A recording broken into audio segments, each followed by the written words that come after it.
اب کا بندہ پردہ پوشی کرنے والا ہوتا ہے، فقیر وہ ہوتا ہے جو پردہ پوشی کرے۔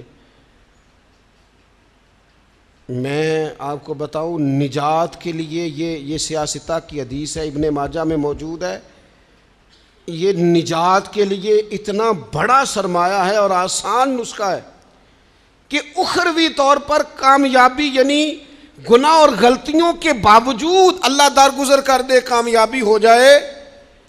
نبی پاک علیہ الصلوۃ والسلام نے فرمایا تو دنیا میں کسی کی پردہ پوشی کر، اللہ قیامت کے دن تیری پردہ پوشی کر دے گا۔ پتہ ہے اس کا معنی کیا ہے؟ عیب کھولے بغیر ہی رب قیامت میں معافی عطا کر دے گا۔ اس سے بڑا سہارا ہے کوئی؟ صرف اتنا کرو، پردے ہی رہنے دو۔ بڑا شوق ہے لوگوں کو ٹو میں پڑھنے کا، جاسوسی کرنے کا، خبر لینے کا۔ اچھا، جو خبر لینی چاہیے وہ نہیں لیتے۔ محلے میں کس کی حرکتیں غلط ہیں وہ سب کو پتہ ہے، لیکن بھوکا کون کون ہے، بل کس کا آیا ہے اور پریشان ہے یہ نہیں پتہ، کس کے بچے کی اسکول کی فیس نہیں گئی یہ نہیں پتہ، باقی غلط کون کون ہے معاذ اللہ سارا پتہ رکھتے۔ پردہ پوشی، اللہ کا بندہ پردہ پوش ہوتا ہے۔ فقیری نام ہی پردہ پوشی کا ہے۔ تیرے پاس لاکھوں کے راز ہوں لیکن تو نے سینے میں چھپائے ہوئے ہیں۔ فقیر اپنے کفن میں بڑے راز چھپا کے دنیا سے چلے جاتے ہیں، وہ راز کھولا۔ فقر کا بہت بڑا درجہ یہ ہے کہ تیرا دل پردہ پوشی والا ہو، اور اگر تو پردے کھولے، پردہ دری کرے، تو نبی پاک نے فرمایا جو کسی کے پردے کھولے گا وہ اپنے گھر کے اندر بھی بیٹھا ہوا تو اللہ اس کے پردے کھول کے اسے ذلیل کر دے گا۔ کیا معنی ہے؟ صاف ستھری دو ٹوک بات ہے۔ جس کا ذلیل ہونے کا دل ہو کہ میرے پردے کھل جائیں، وہ دوسروں کے کھول دے، خود بخود تیرے کھل جائیں گے۔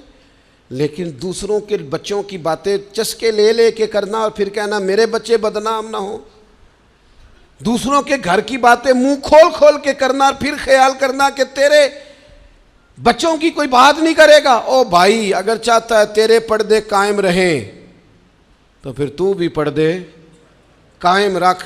نبی کریم صلی اللہ تعالی علیہ وآلہ وسلم نے ایک بات ارشاد فرمائی ہے، مسلم شریف میں ہے۔ اکثر میں کہتا ہوں بعض باتوں پر وجد ہو جاتا ہے، یہ وجد والی بات ہے۔ حضور علیہ الصلوۃ والسلام فرماتے ہیں اللہ حیا والا ہے، پردہ پوشی والا ہے۔ اللہ حیا اور پردہ پوشی کو پسند فرماتا ہے۔ اللہ حیا والا ہے، پردے ڈالنے والا ہے۔ حیا اور پردہ پوشی کو اللہ، جو رب کا پسندیدہ بننا چاہے ایک تو حیا کرے اور دوسرا پردے ڈالے، اس کا بھی عیب چھپائے، اس کا بھی عیب چھپائے، اس کے بھی عیب چھپائے۔ لیکن یہاں اگر تو تیرے پاس دولت اور طاقت ہے تو پھر سارے عیب چھپے ہوئے ہیں، اور اگر بندہ ماڑا ہے، غریب ہے، تو پھر کھول کے منہ باتیں ہو رہی ہیں۔ میری غربت نے کیا مجھ کو زمانے میں بدنام، تیری دولت نے تیرے عیب چھپا رکھے۔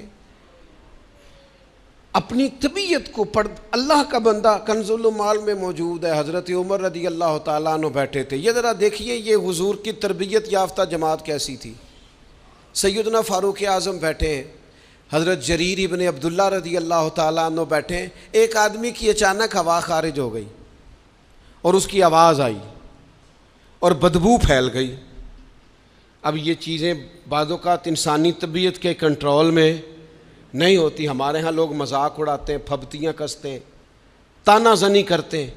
ہوا خارج ہوئی، آواز بھی آئی اور بدبو بھی پھیلی، تو حضرت جریر ابن عبداللہ فٹافٹ اٹھ کے کھڑے ہوئے، حضرت عمر سے عرض کرنے لگے حضور ہم سارے جا کے وضو نہ کر رہے ہیں، ایک آدمی کی ہوا خارج ہوئی ہے، وضو ایک کا ٹوٹا ہے۔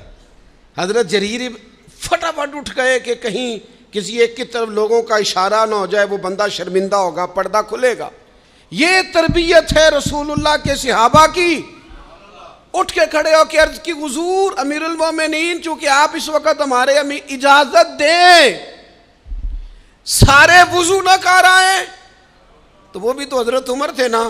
فرمانے لگے تو اسلام قبول کرنے سے پہلے بھی سردار تھا قبیلے کا جریر، تو آج بھی سردار ہی ہے۔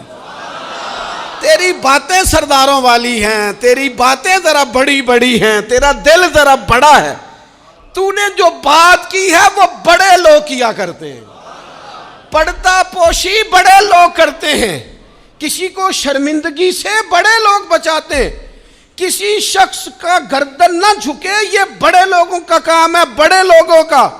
وہ گردنیں جھکا کے راضی نہیں ہوتے، وہ کسی کو عزت دے کے راضی ہوتے ہیں۔ تو بڑا آدمی ہے لہذا تو نے بڑی بات ہی کر دی ہے۔